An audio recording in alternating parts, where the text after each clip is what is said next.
She walked into the Tesla showroom wearing jeans and a simple white blouse, her hair tied back in a loose ponytail. The space was sleek, modern, and humming with quiet energy. Polished concrete floors, floor-to-ceiling glass windows, and rows of gleaming electric cars lined up like a vision of the future. She approached the reception desk, her tone polite as she asked to test drive one of the newest models, the Tesla Roadster. The receptionist gave her a brief glance, then disappeared into the back. Moments later, a sharply dressed man emerged from behind a glass door. He gave her a quick once-over, barely hiding his skepticism. "I am afraid we reserve test drives for serious clients," he said, his tone clipped and professional. "These vehicles are priced upwards of $200,000. She nodded, her expression unreadable. "I understand. I was hoping to get a feel for the car. I am considering a gift." The man arched an eyebrow, the corners of his mouth twitching as though he were suppressing a smirk. "A gift? For someone special, I assume?" She nodded again. "My nephew. He just graduated from MIT and has always dreamed of driving one." The salesman's smile tightened into something more amused than friendly. "Well, that is very generous. But as I said, we typically require a background check and financial verification before allowing a test drive on our high-performance vehicles." He gestured subtly toward the exit. "I can give you a brochure." As she turned to leave, she felt a few eyes follow her, some staff members whispering to one another. Her cheeks burned not from embarrassment, but from a quiet, familiar sting. She had been here before, not this showroom, not this salesman, but this moment. Judged, dismissed, underestimated. And as the glass doors closed behind her, she took a deep breath and reached into her bag for her phone. The next morning, the Tesla dealership opened to clear skies and a soft spring breeze. The glass facade reflected the sunlight like a mirror, the red Tesla logo glowing against the clean lines of the building. Inside, sales associates arranged tablets and brochures, preparing for another day of potential buyers, influencers, and test drive appointments. At precisely 10:15, the distinctive low hum of an electric engine purred to a stop outside. But this was not just any electric car, it was a Rimac Nivera, a hypercar so rare and so expensive that even the wealthiest collectors often waited years for the chance to own one. Valued at over $2 million, its aerodynamic curves and matte finish made it look like something out of science fiction. It was a car that did not whisper luxury, it roared innovation. A chauffeur stepped out from the front seat, dressed in a tailored black uniform, and circled around to the passenger side with quiet precision. He opened the door with a single fluid motion. From the car emerged the same woman, still in jeans and the same simple blouse. Her expression was composed, calm. And this time she walked through the dealership doors with the quiet authority of someone who no longer needed to ask. Inside, the receptionist looked up and blinked in surprise. A few salesmen paused mid-sentence, eyes fixed on the woman and the car parked outside. The same man from the day before appeared at the entrance of his office, coffee in hand, his polished shoes clicking against the floor as he approached. "Can I help you?" "Yes," she said, her voice steady. "I believe we spoke yesterday. I was interested in the Tesla Roadster." Recognition flashed in his eyes, followed by discomfort. He cleared his throat, looking between her and the hypercar outside. "That is quite a vehicle." "It is not mine," she replied simply. "I borrowed it from my husband. He thought I should arrive in something more suitable for the showroom." A silence fell between them, heavy and unmistakable. Around them, the energy in the room had shifted.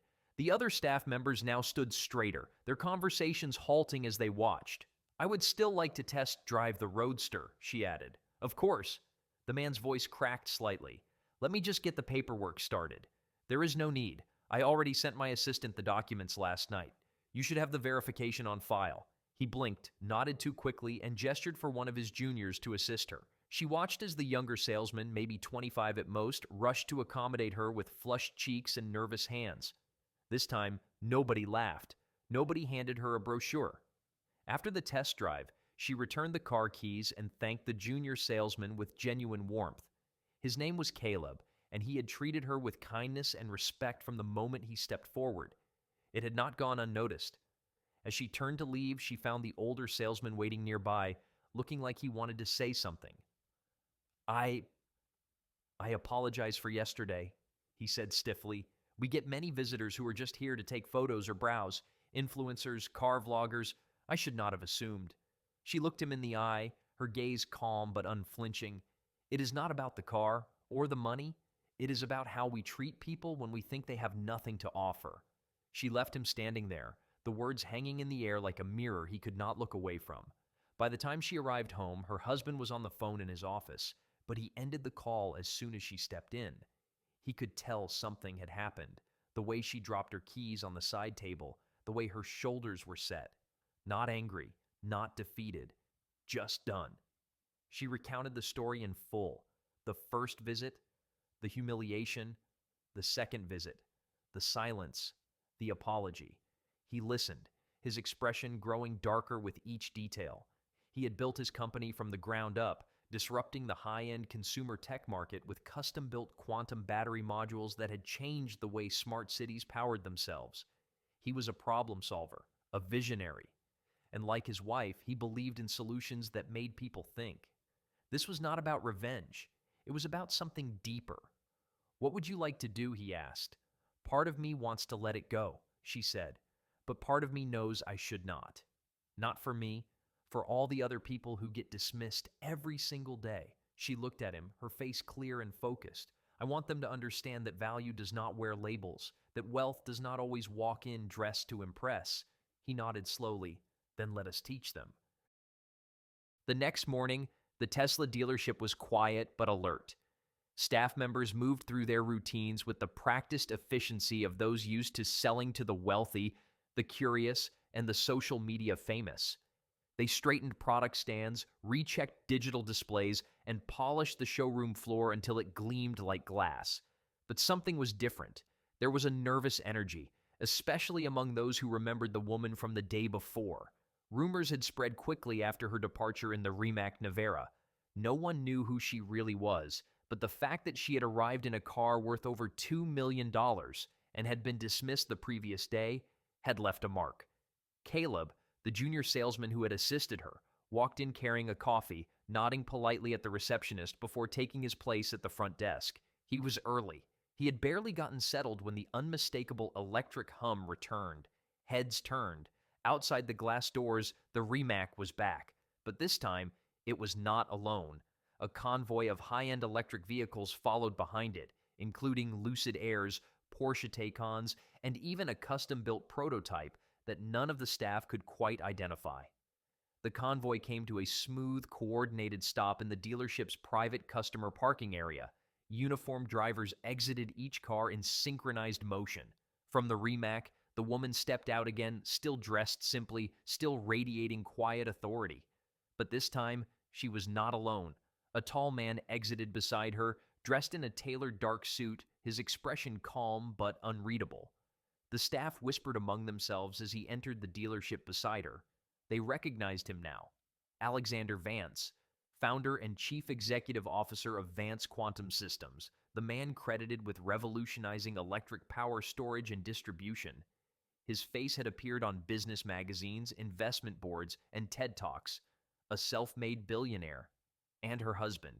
The air changed. Blake, the senior salesman who had turned her away the first time, came out from the office at the back, having heard the door chime. He froze mid-step as he saw the couple standing at the entrance. Alexander scanned the showroom with a neutral expression, taking in the lighting, the layout, the staff. Then his gaze fell on Blake. "We met yesterday," the woman said, her tone cool but not unkind. "You told me the Roadster was not available without prior verification." Blake struggled to keep his composure. His posture stiffened, his voice catching in his throat. I did not realize who you were. If I had known..." Alexander stepped forward, his tone measured. "But that is the point, is it not? You only serve those you recognize. You assume worth based on appearance, and when someone walks in who does not fit your image of wealth, you deny them basic courtesy." Blake opened his mouth, but no words came. Alexander continued, "Yesterday, my wife asked for a test drive. She was treated with suspicion and dismissiveness. That is not only unprofessional, it is unethical." He paused. "It is also bad business. Around the showroom, several other staff members stood frozen, eyes flicking between Blake and the couple. A few looked away in discomfort. The receptionist at the front desk had gone pale. Richard Ellsworth, the regional director for Tesla's Northeastern Division, had just arrived for an internal meeting when he was intercepted by a staff member and rushed to the showroom floor. He arrived mid-confrontation, taking in the scene with practiced corporate calm. "Good morning," he said, stepping in between the parties. "I am Richard Ellsworth. I oversee this location and others across the region. May I ask what the issue is?" Alexander turned to him slowly. "The issue is that your team discriminated against a potential customer based on her appearance, and today we are here to determine whether this dealership represents the values your company claims to uphold." Richard hesitated. "I am very sorry for what happened. I assure you this is not reflective of our policies. The individual responsible will be addressed." "That would be a start," Alexander said. "But a single apology does not correct a culture. What is needed is training, awareness, and accountability." He nodded toward his wife. She came here wanting to buy a gift for her nephew, and she was made to feel small. Blake's eyes dropped to the floor. "We have no interest in public humiliation," Alexander added. "We are not here to shame.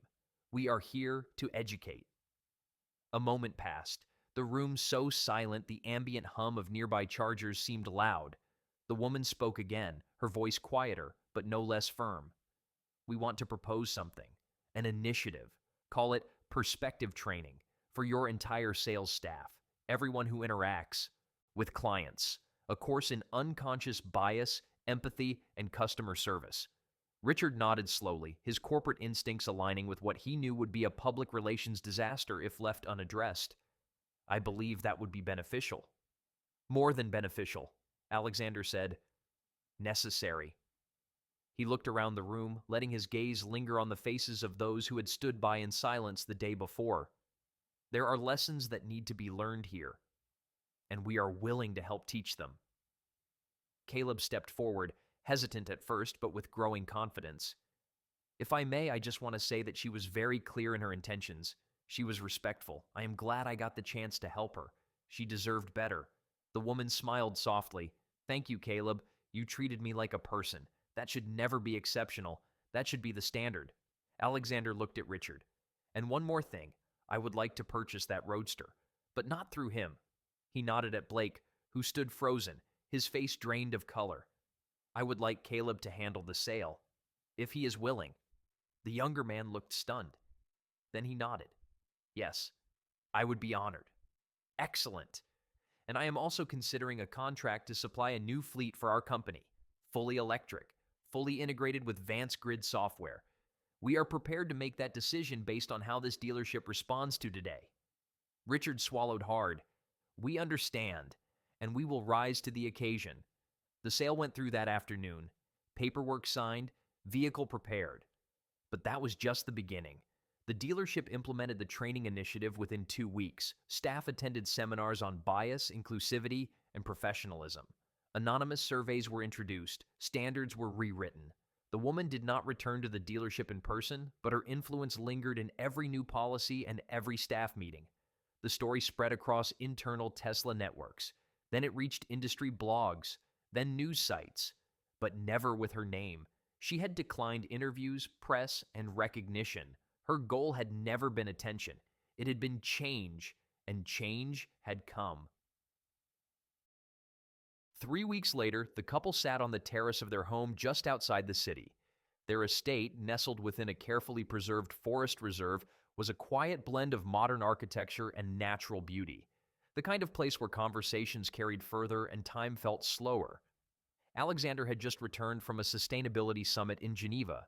His mind was still filled with ideas and proposals, yet as he watched his wife sip tea under the soft gold of the setting sun, all the urgency drained away. She was reading a letter, printed on thick stationery, the seal of the Tesla regional office embossed at the top. She read it silently, eyes scanning the paragraphs, then passed it to him. It was a formal note of thanks, an acknowledgement that the new customer training program had been implemented in full. Staff had provided overwhelmingly positive feedback, and early customer reviews indicated a notable change in the tone and culture of the dealership. The final paragraph expressed a personal note from Richard Ellsworth. He hoped to host them again in the future, perhaps under better circumstances. Alexander folded the letter and placed it on the table. He looked at his wife. "You did that," he said. She shook her head. "We did that, but I think the work is not over." He raised an eyebrow. "Oh?" She leaned forward. "I want to take the program further. Not just one dealership, not just one chain. We can develop something scalable, a human-first sales model for luxury, for tech, for fashion, any industry where assumptions kill opportunity." He looked at her with something between admiration and awe. She was always like this, not content with a single victory, always reaching beyond herself, building something better. "I will fund it," he said. No hesitation. Her eyes twinkled. "I was hoping you would say that." They clinked glasses, not in celebration, but in commitment. Somewhere in the distance, the hum of an electric vehicle rolled across the quiet landscape, the sound of the future, a future shaped by dignity. 2 months later, the pilot version of the training program launched under a new nonprofit, the Perspective Project. With input from psychologists, customer service experts, diversity consultants, and entrepreneurs, it offered modules on empathy training, stereotype disruption, and inclusive communication. Companies enrolled, executives listened, employees learned. And quietly, steadily, the ripple spread. At Tesla's northeastern headquarters, Richard Ellsworth sat with Caleb for an internal interview about customer service evolution. The clip went viral across employee networks. In it, Caleb talked about that moment in the showroom, about what it felt like to see someone dismissed and then realize the mistake too late. He spoke with the awkward sincerity of someone who had not rehearsed. He credited the woman's grace and the man's integrity. But mostly, he talked about respect. When asked what advice he would give to new sales staff, he kept it simple. Treat the person in front of you like they might change your entire understanding of success, because sometimes they do. The woman and Alexander remained quietly behind the scenes. No interviews, no speeches, just steady work and long walks on their estate trails. They were building something bigger than a moment. They were building a movement. At the dealership, things changed too. Blake had been suspended for 2 weeks, not for policy violation, but for failure of judgment. When he returned, it was under close observation. He was no longer the voice in meetings, no longer the tone setter. Instead, he was quiet, observing, learning. Some thought he would quit, but he stayed. Maybe pride, maybe guilt, maybe something else. He began arriving early, not to impress, but to prepare. He asked Caleb questions. He shadowed the new training sessions. He kept to himself. But slowly, bit by bit, he changed. And then one Saturday afternoon, a familiar face walked through the showroom doors. A teenager in a motorized wheelchair, wearing a jacket with the Perspective Project logo embroidered on the back. His name was Marcus, and he had been part of one of the Foundation's youth tech programs. He had come to see the new Model S with his older sister. As they toured the floor, Blake approached them. He did not lead with a pitch. He asked Marcus what features mattered most to him, what made a car feel safe, comfortable, empowering. He listened, really listened. He offered a test seat, adjusted the mirrors, explained the dashboard layout with patience. When the visit ended, Marcus's sister turned and said, "Thank you for treating him like a driver, not just a passenger." Blake nodded once. "My pleasure." And he meant it. That moment found its way back to the woman through a chain of Foundation staff. She said nothing, just smiled and returned to her work. Sometimes real change does not need applause, it just needs time. 6 months later, the Perspective Project expanded internationally. Paris, Berlin, Singapore. The message translated across languages, cultures, industries. A new standard was being shaped, not enforced but encouraged, not marketed but modeled. The idea was simple: value everyone, judge no one, and make excellence accessible without requiring costumes of wealth. Alexander, watching the numbers grow, turned to his wife one evening and said, "It started with a car." She shook her head. "It started with a choice not to walk away." The next morning, a new dealership opened in Los Angeles under a completely redesigned customer experience model. There were no private lounges for select buyers, no velvet ropes, just open space, friendly staff, and conversation. On the wall near the entrance, a single quote had been painted in minimalist script. "The true measure of wealth is how you treat others when you think no one important is watching."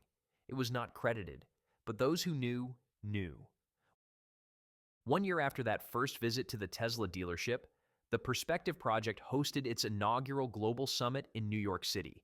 Held at a sustainable venue powered entirely by clean energy, it drew entrepreneurs, policymakers, educators, and innovators from across the world.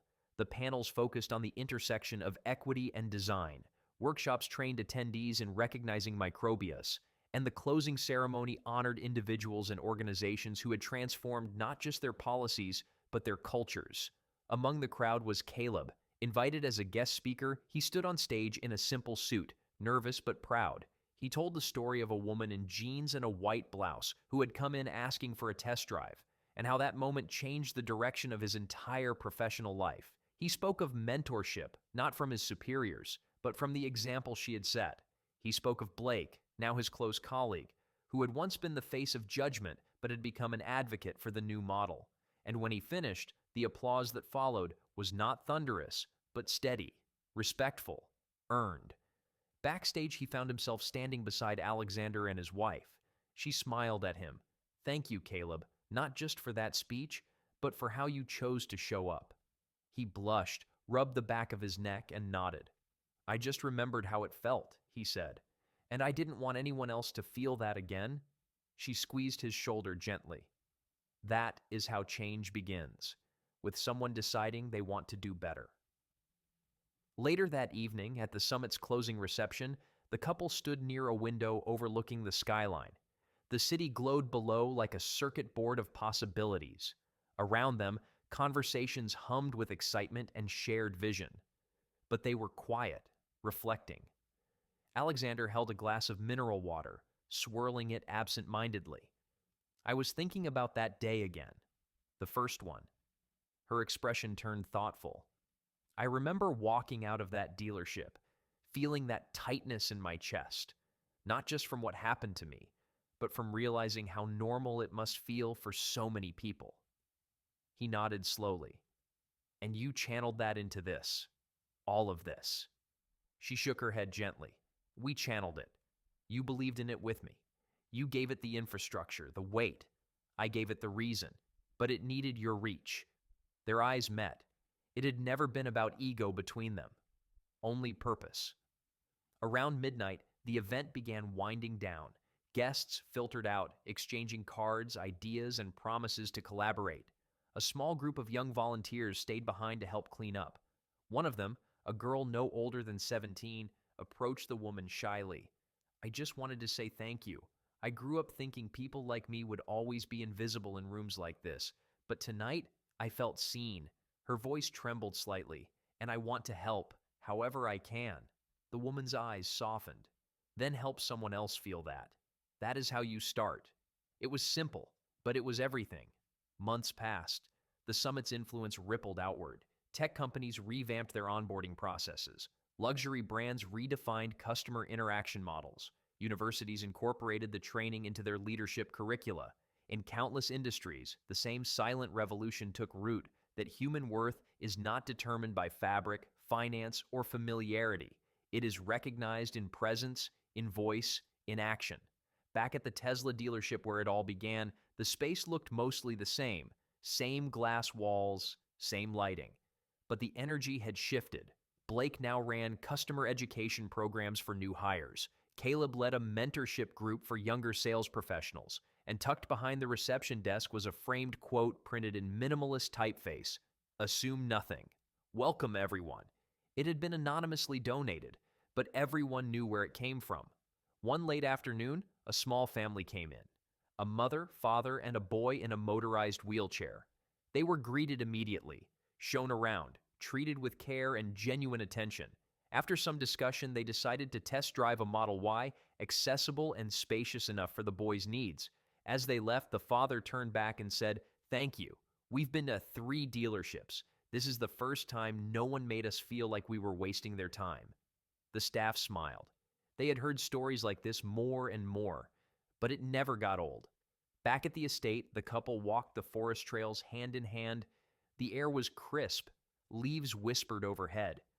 They did not talk about the next campaign or the next grant. They just walked, content, at peace. Sometimes, Alexander said, I think about how close we were to just walking away from all of it. That day, that moment. She nodded. First, no. But sometimes life gives you a moment like that not to test you, but to awaken you. And when you lean in instead of out, something new can begin. He looked at her, and you leaned in. Always. They returned home just as the sun dipped below the trees, casting the estate in gold. Inside, their foundation team had left updates on the counter, reports, letters, ideas for expansion. She scanned them quickly, then tucked them into a folder. Tomorrow. Tonight was for gratitude. Outside, the quiet hum of a vehicle pulling into the driveway signaled a delivery, the final shipment of accessibility kits for a new public school partnership. She watched from the porch as the staff carefully unloaded the boxes. And she smiled, because sometimes the biggest movements start with the smallest moments. A test drive, a second look, a choice not to ignore injustice just because it is silent. A reminder that real wealth, the kind that lasts, has nothing to do with what you drive, and everything to do with how you move through the world. The second annual Perspective Project. Gala transformed the Grand Horizon Hotel into a celebration of possibility and purpose. The ballroom was adorned with elegant lighting, vibrant art installations created by young disabled artists, and interactive exhibits showcasing inclusive design in motion. Guests ranged from high school teachers and foundation volunteers to Fortune 100 executives and global philanthropists. At the far end of the room, a long glass display featured letters from children whose lives had been touched by the project, some handwritten in colorful markers, others typed with adaptive keyboards. Near the entrance, volunteers in deep green uniforms guided attendees, helped guests navigate the space, and explained the origin of each installation with proud enthusiasm. Among the volunteers was Blake, not in a suit, not holding a tablet, but wearing the green event staff uniform, helping an elderly woman find her seat and offering her a glass of water. It had been nearly a year since that first uncomfortable awakening in the Tesla dealership, and in that time, he had quietly become one of the most dedicated volunteers in the organization. He did not talk about it much, he just showed up, again and again. He had organized transportation for children with mobility impairments. He had led fundraising efforts for a new scholarship initiative. And most recently, he had begun mentoring high school students interested in careers in clean tech and design. It had changed him, fundamentally, not because he was forced to, but because he had finally stopped hiding behind assumptions and started seeing people. Across the ballroom, the woman watched him from a distance, not to supervise, but to witness. When he made his way over later that evening, she greeted him with the same calm smile she had worn in the showroom that day. How are you finding the experience tonight, Blake? He considered the question seriously before answering. Meaningful, he said, and necessary. She nodded. You have come a long way. I still remember what I said to you that day, that it was not about revenge. It was about learning. He looked down, then back at her. I thought about that a lot, for weeks. At first, I just wanted to make things right. But then I realized the only way to truly make it right was to be better. For good. She smiled softly. Thomas seems to have taken a liking to you. The boy in the wheelchair from last year. He has been talking nonstop about your mentorship sessions. Blake laughed lightly. He is a tough coach. Apparently, I have terrible form in adaptive basketball. But he is patient and honest. That drew a warm laugh from her. He is both, and he is a good judge of character. Blake grew serious again. Miss Collins, I know I have said this before formally, but I need to say it to you again, directly. I am sorry for how I treated you, for how I judged you. There is no excuse. You are right, she replied. There is not. But I can see that you meant it. The question is, what have you learned? That value is not in appearance, or presentation, or how much someone looks like they belong. It is in how they carry themselves, in how they treat others, and everyone deserves respect until they show otherwise. Not the other way around. Her expression remained calm, but something in her eyes softened. Good lessons. Expensive ones too, I imagine. Blake chuckled dryly. Very. He was, of course, referring to the massive contract that had been rescinded after Alexander decided to purchase only the Roadster and not the corporate fleet. That lost opportunity had haunted the dealership's balance sheet for months. Worth every penny, he said, and he meant it. Just then, Alexander joined them, greeting Blake with a cordial handshake and a pat on the shoulder. I hear you have become quite the advocate for the adaptive sports program. Blake smiled with humility. I have stayed involved. In fact, I signed up to continue volunteering even after my required period ended. I also helped coordinate with Richard Ellsworth to expand the bias training program to 3 additional locations. Alexander nodded, impressed. That is good to hear. Very good. Then, with a quiet grin, he added, which reminds me, our company is still in the market for that corporate fleet. Blake's eyes widened, unsure if he had heard correctly. I would be honored to handle that. Truly honored. Alexander nodded once. Daniel speaks highly of you. Said you have been mentoring him as well. A second chance is earned, and I believe you have earned it. Thank you, sir. Across the room, Daniel waved. Now the lead electric fleet consultant at the dealership, he had grown under Blake's guidance, becoming a confident, well-respected member of the team. Later that night, as the event began winding down, Blake found himself at the photo booth with Thomas, the boy in the wheelchair. They had taken silly pictures with oversized sunglasses and foam hats. But now they were just sitting, waiting for Thomas's ride to arrive. You know what, Mr. Blake? Thomas said, looking up at him with a crooked grin. You are pretty cool for a grown-up. Blake smiled. Coming from you, Thomas, that is the highest compliment I have received in a long time. And he meant it. Across the ballroom, Maggie and Alexander moved among guests, thanking donors, embracing volunteers, and listening closely to every parent, teacher, and child who had a story to tell.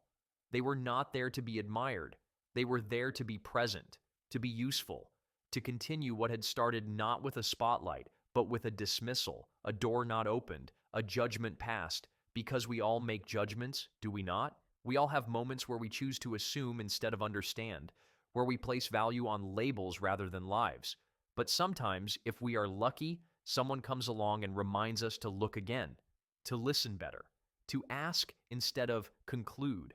And in doing so, opens up a world where kindness does not cost status, where respect is not reserved, and where opportunity is no longer gated by the shallow perception of surface. So if this story has resonated with you, take a moment. Think about the people you meet, the ones you pass, the ones you serve. Ask yourself what you assume, and then ask yourself if that assumption is fair. Because as Blake Thompson discovered, the real measure of who we are is not how we treat the powerful, but how we treat the person we believe has nothing to offer us at all. 3 years later, the Perspective Project had grown from a simple training initiative into a global movement.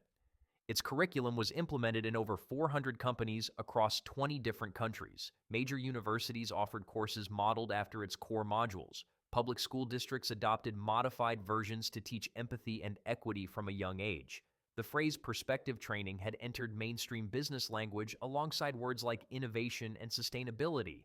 But for the woman who had unknowingly sparked it all, the real success lay not in the metrics, but in the stories. In the handwritten letters from college students who were once overlooked, in the emails from sales staff who had changed careers after understanding their own biases, in the voice notes from parents who no longer had to explain why their children were ignored in public spaces. On the anniversary of the original incident, she and Alexander visited the original Tesla dealership in Boston. It was a quiet morning. No press, no announcement, just the two of them, walking through the now familiar glass doors. The space had changed, not in layout, but in feel. There was a new team lead, a woman named Priya, who had introduced customer listening pods where clients could anonymously share their experience in real time. There were now 3 full-time accessibility coordinators, and a rotating display wall highlighted stories of customers who had faced obstacles and overcome them. She and Alexander walked slowly through the showroom, pausing at the corner where she had once stood asking for a test drive. A small digital display had been installed there, looping the story, not with names, but with heart. A woman had once come in dressed simply, asking to test drive a car. She had been turned away. She had returned the next day in a $2 million hypercar. And what followed changed everything. A father and his teenage daughter were standing nearby, reading the story aloud from the screen. The girl looked up. "Do you think it really happened?" Her father smiled. "I think it happens all the time, just not always, with this ending. And that is why they tell it." The woman and Alexander exchanged a glance, then walked on. Outside, the street was busier than it had been years ago. Electric cars hummed quietly through traffic. Delivery drones buzzed overhead. A group of high school students on a field trip walked by, pointing at the dealership. One of them said, "That's the place. You know, the one with the woman and the test drive story." The others nodded. It had become a reference point, a case study, a quiet legend. Back at home, the couple sat by their fireplace, a stack of foundation reports spread between them. Alexander closed one and leaned back. "It is strange, is it not," he said, "how something so small can become something so large." She nodded. It was never about making a statement. It was about asking a question. Who gets to be taken seriously, and why? He looked over at her, and the answer? Her eyes sparkled with calm certainty. Anyone, everyone. We all deserve that chance. He smiled. "I hope people remember that. Not just the story, the meaning." "They will," she said softly, "because it is not just our story anymore. It belongs to all the people who lived it in silence, and all those who never got their second day." That night, the lights in their home dimmed early. The city outside buzzed quietly in the distance. Somewhere across the world, a young girl stepped into a dealership for the first time, unsure if she would be taken seriously. Somewhere else, a boy in a wheelchair rolled up to a front desk, hoping someone would look him in the eye. Somewhere, a nervous employee debated whether to follow a gut instinct or a shallow script. And in those moments, the ripple moved, not because of fame, not because of wealth, but because someone had once stood her ground, had once said quietly but firmly, "I belong here too." So when the world tries to measure worth in price tags and polished shoes, remember her. Not because she owned a $2 million hypercar, but because she never needed to. Her power was not in her wallet. It was in her refusal to let others decide her value. And it is in yours too. We all have that power. To choose decency, to offer dignity, to believe that every person deserves a voice, a chance, a seat, a key, and sometimes all it takes is one moment, one rejection, one return, to remind the world that appearances are just that, appearances. What matters is how we show up after, what we choose to become, and who we choose to bring with us. The woman never told her story for applause. She never needed to. She told it once, in silence, by walking back through a door that had once shut in her face, and the world listened, then it learned, and then it changed. Years later, long after the dealership had changed hands, long after the Perspective Project had become its own institution with headquarters on 4 continents, a group of university students sat in a seminar room discussing case studies in ethical business practices. The professor, a former executive turned educator, walked to the whiteboard and wrote a sentence. What does it mean to assume? Then he handed out a packet. In it, a familiar story.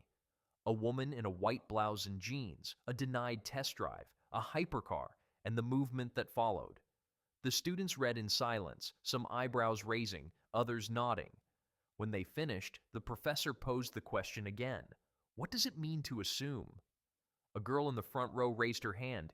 It means deciding a story before it has been told. A boy at the back added, it means deciding someone's value without asking who they are. The professor smiled. And why do we tell this story today? A student near the window responded, because it reminds us that power does not always look like we expect. Sometimes it walks in quietly, and sometimes it gets turned away. But it does not stay away.